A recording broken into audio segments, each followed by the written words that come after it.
everybody, and welcome back to Mutti Plays Pokemon Crystal version. Today we are going to start off fighting Erika to earn our fourth Kanto badge, I believe it is. Yep. So that'll mean that we will be halfway done once we are done fighting this lady. Something interesting, kinda.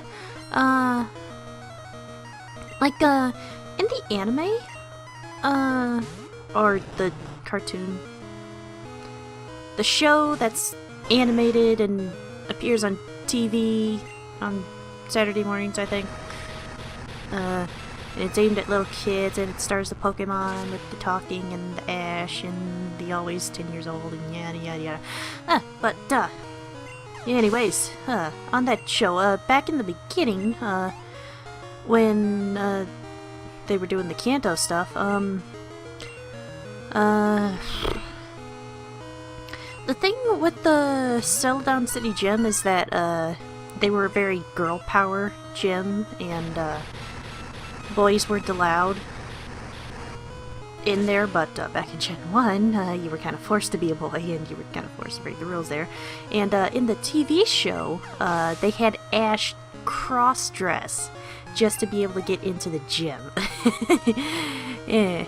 And I will say that is not the first time he has had to cross-dress. There have been quite a few times he's done that, even in the more recent episodes, and oh, so amusing seeing a boy put on a wig and trying to pretend to be a girl. Which, at least for Ash, is a bit amusing, because I'm fairly certain he's always been voiced by a girl, at least in the Japanese and the English versions. Did they get a guy to do it for the more recent series? I don't know. But, in the show they gave Erika a perfume quirk. In the game she's just, Yamato Nadeshiko, which, if you're unfamiliar with the term, it's basically, how the Japanese describe a perfect woman. Long hair, bangs cut, right at the top of the eyes in an even line.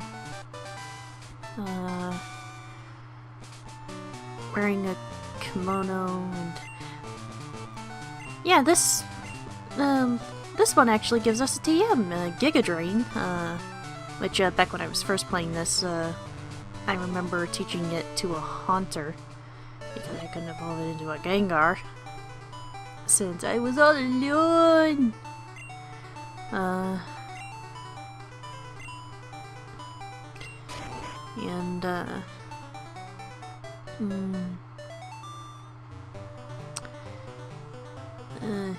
Yeah, it was entertaining. I forget if she gives you something different in the remakes. She probably does, because Giga Drain isn't all that special anymore. But, now that it is nighttime, I was wasting time in that area. I don't know why. But, there are some special hidden stuffs for Celadon City at night. And first off, we go into the, it's called a mansion, but I think it would be more appropriate to call it, like, an apartment complex or something.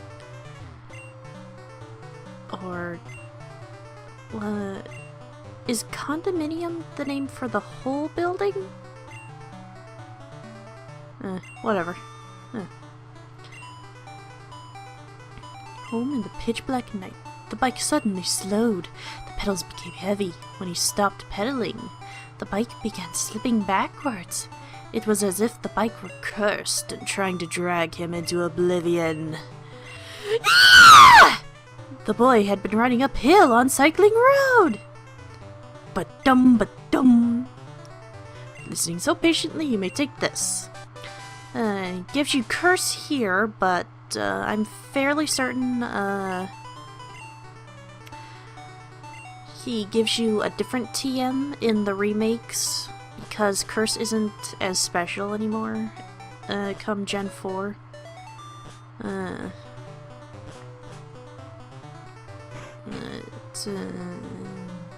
Yeah. I do believe that's it for the nighttime specialties, so now that we are done with that, we are going to progress, going to heal first, and we are going to progress to the west, to head for the city with the next gym badge.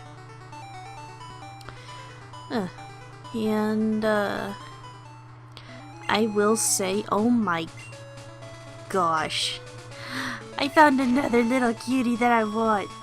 2 of them, in fact. With the 4 new Pokemon that were revealed over the weekend. I have my eyes on... oh, what was it? Fletchling. That little robin thing. And, I believe it's...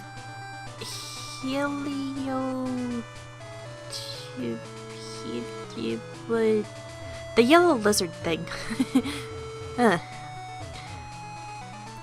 robin looks cute, and it can learn a fire type move, so I hope it becomes something that I end up falling in love with, and a fire type, because then if I were to make a team of my favorites, including Fletchling and whatever it ends up evolving into,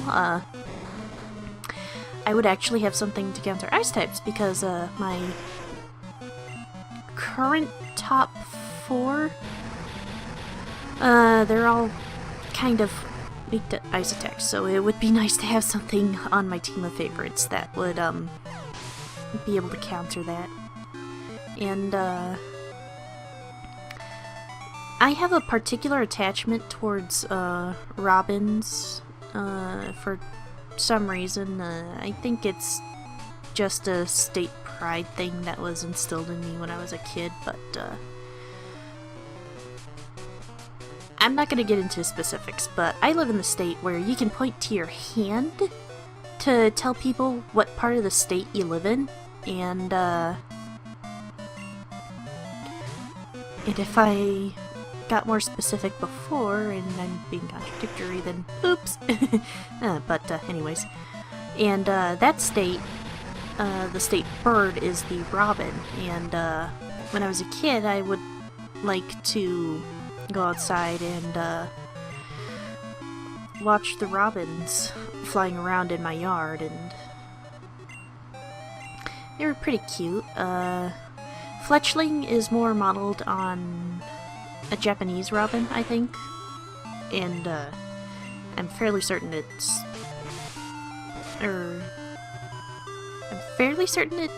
called the Japanese robin Pokemon, or that might have just been the way the article I read described it to me, but yeah, if you don't know what a robin is for some reason, it's a bird, and it can be identified by its red chest. The rest of it, I think, is like a gray or brown color, but the chest is noticeable red, and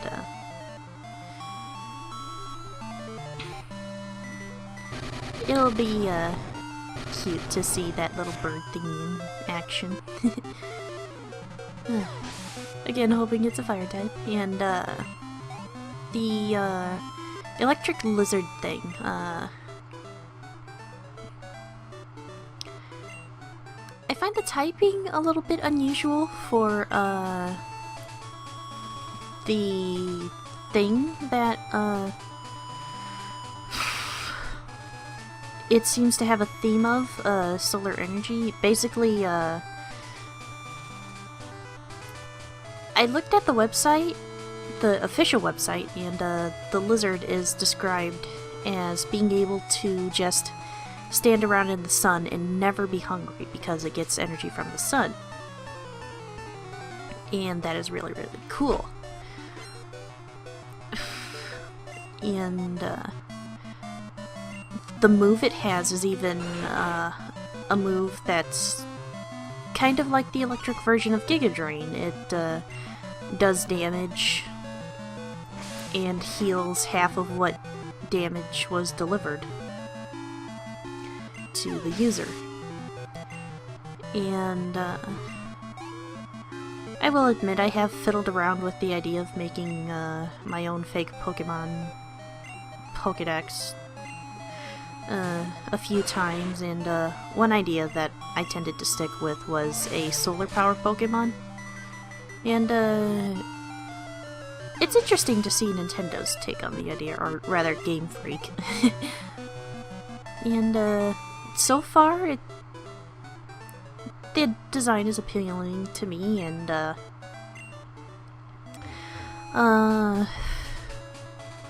it'll be interesting to see if it evolves or not, and honestly, I'm hoping that the Electric Lizard is their Pikachu for this generation, because, well,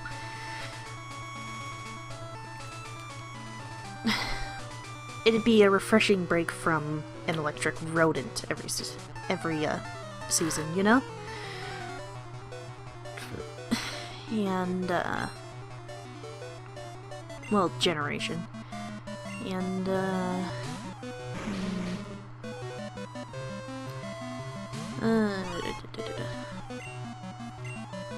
normally I probably would have found the design for that electric lizard to be a little bit derpy, but I don't know, just looking at its face and focusing mostly on its head, it just kinda has this charm, I suppose. It just... I like it.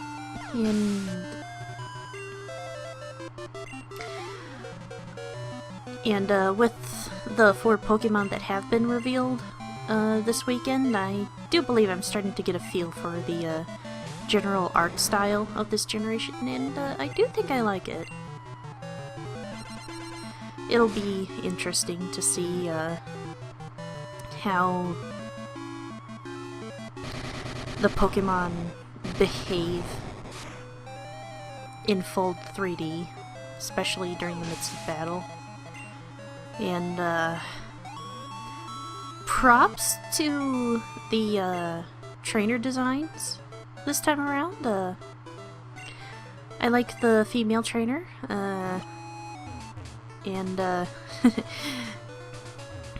yeah, she is kind of I'll say I don't want to sound like a creeper, but I like how her thighs are designed. They're appealing to me, and I like her general attire.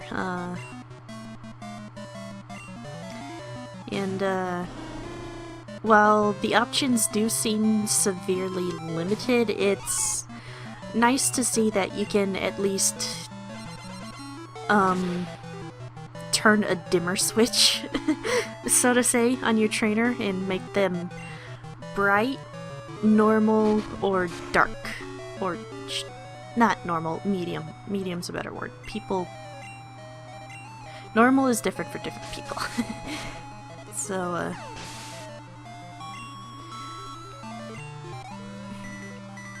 I am kind of hoping that I could do the bright hair with the dark skin, but if I have to stick with bright, medium, or dark, both for hair and skin, I think I'll just go for the bright version.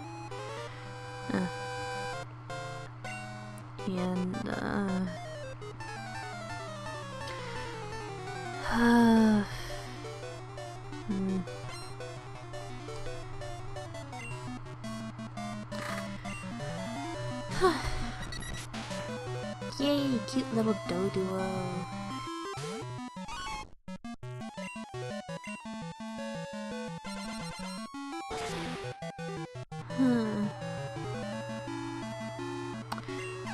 Oh yes, I was going on about Erika in the anime, wasn't I?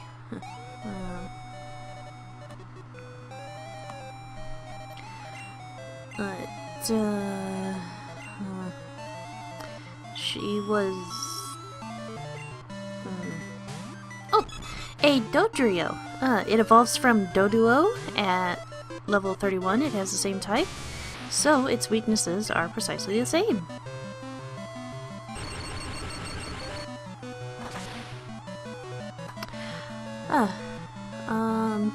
Let's see.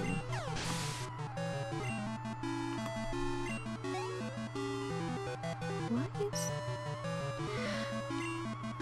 I am a bad note taker. I